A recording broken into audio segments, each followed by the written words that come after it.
The BFM Breakfast Grill. Top interviews you can't afford to miss. Presented by the CIMB Group. Perodua needs no introduction. It is the maker of the popular Myvi and of course famous for overhauling Proton as top dog in the local car market. For more insights to Malaysia's most popular car maker, we welcome Aminar Rashid Salleh, the Managing Director of Perodua. Amin, a pleasure to have you on the show with us. Let's start with an easy question. It's about the transition you made from UMW Toyota in December last year to the top job in Perodua. What were some of the biggest differences in the way the outfit was run? Well, thank you anyway for inviting me. Good morning all. I think to me the biggest difference was in terms of the sheer volume of sales that Perodua is doing compared to when I was in Toyota. And secondly, obviously, culture is different. And in terms of shareholders, there was some differences, though we do have some common shareholders. What was the culture difference essentially? Well, in the first place, this is a national car project, so obviously there's always focus. Many people are interested in the progress, the challenges, and things like that, and the preparation towards future direction of Perodua. Okay, more on future direction in a few minutes. But let's talk about the fact that Perodua has the lion's share of the market, 31.1% in August. In fact, growing market share by 0.6 percentage points from the previous month. Is this due to cannibalisation from Proton, or is this really from new sales? Where is the share coming from? Well, partly it's from new buyers who have come into the market. As you know, as a result of the improvement in the economy, so there are more money to spend, and particularly for the young graduates, they're looking for something that's economical, not that expensive. So we have that product line up. So that in a way has helped us and improved the market share. Okay, and the thing is, analysts say that this year is the second year of a new 3-year cycle for car stocks actually. Is this true? What factors have caused the cycle to begin? Well, in the first place, since last year we saw an improvement or upturn of the economy. More projects has come on board, and as I mentioned just now, disposable income has improved. So this works out very well for us. And secondly, we have been fortunate. The product line up that we have, in terms of the price positioning, we talk about fuel economy. So this captures the masses. Okay, a couple more things that have contributed to this cycle actually. There's the fact that interest rates are still very, very low. BLR at 6.7%, but I think cars are being sold at significantly below those levels. In your opinion, will rates stay competitive for the short to medium term? Well, we hope that the government will not increase it further. There has been 2 increases over the last 6 months in as far as the HP is concerned, which is in a way tied to the BLR. But it's the hope of not just Perodua but the industry that it will not increase further. What's your impression? Do you think they're going to raise it even more, or do you think they'll keep it flat at the current level? We think we have a case to plead to the government to keep it at the current level. Further increase may have some impact. Perodua currently sells new cars to buyers at what kind of percentage borrowing costs? Well, it depends on the tenure.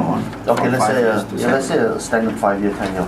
It's about 4%, 4.25%. That's the thing, right? Because foreign cars, non-national cars, they tend to sell at 1.4 to 1.99%. That's like less than half. Why is that? Well, I believe not all the sellers or foreign sellers are selling it or offering it at such rates. Such rates are done as part of their promotion. So the actual cost of the high purchase is definitely much higher than that. So that's being done as part of the promotion. Okay, with standard rates for Perodua cars at say 4.25%, yeah. What kind of impact on sales would it be if this were to rise to say near 5%? We are. I would say that we are. Our product are in the price sensitive segment, particularly, the Viva, which is appealing more to the masses. Obviously, many of them currently have tenure between 7 to 9 years. So for a period of 7 to 9 years, the impact may not be that significant at this point in time. But if further increases, it may impact them. By how much? I mean, will it be significant? Over say 7-year period at 25,000, you stretch it, maybe 20-30 ringgit per month additional. Yeah, so that's enough to put some people off, yeah? Yeah, I mean, if you look at the entry level, for the so-called slightly lower income group, so this is a bit price sensitive. Okay, let's talk numbers. I mean, this year you're supposed to sell in the region of 177,000 cars. That's quite a lot of cars. Actually, a third of the overall car market in terms of the local market. If interest rates were to rise to say near 5%, what kind of impact would this have on your full year forecast?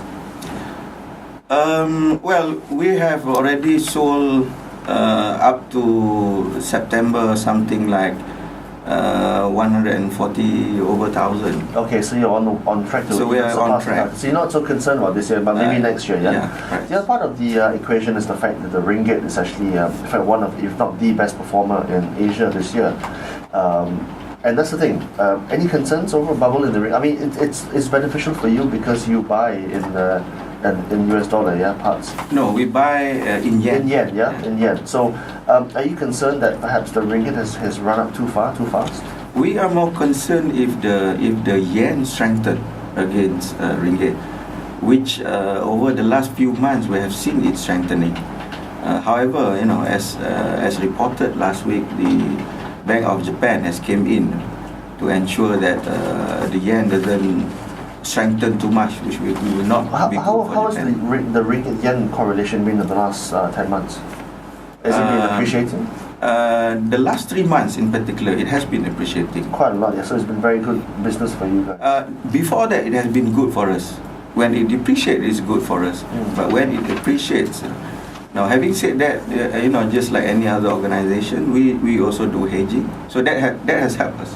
Okay, so if we take, say, the full year forecast for Malaysia, the TIV, yeah, and we take it back to 31.1% of the share, that's 177,000 cars that you're going to probably do in 2010. But as you say, as at this month, which is October, first week, you've done 140,000 plus. You're going to blow past this target, aren't you? Yeah. We have actually revised upwards the numbers. We are now looking at about 185,000. And if the demand continues, there is a possibility that we may even surpass the 185,000. Of course. So, as a lobby group yourself, and as a national car project, it's in Malaysia's interest to keep interest rates benign. Yeah, is that right? Yeah. To us, the current rates is just okay. It keeps people, the affordability level at a good level, and we would like it to be kept at the current level.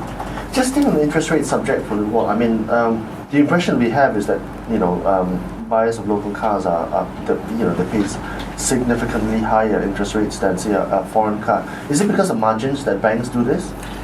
Well, over the last few months, there has been a change in the policy from the government. The difference in terms of the interest between the non-national and national has actually, the gap has become smaller. So the non-nationals have actually risen as opposed to the nationals falling? Yeah, in a way. Now, having said that, based on previous records, MPLs of national cars are relatively slightly higher than the non-nationals, and that explains why the interest rate before this was higher. The gap was higher, but over the last few years, particularly the last 2 years, these NPLs has actually come down. In other words, we are now beginning to get more quality customers. Okay, and as economies improve, the Yes. salaries increase, and therefore the risk falls, yeah? Right. Okay, well, I mean, it's time for a break now, but when we come back, let's talk about your models and your rollout plan. All right, thank you.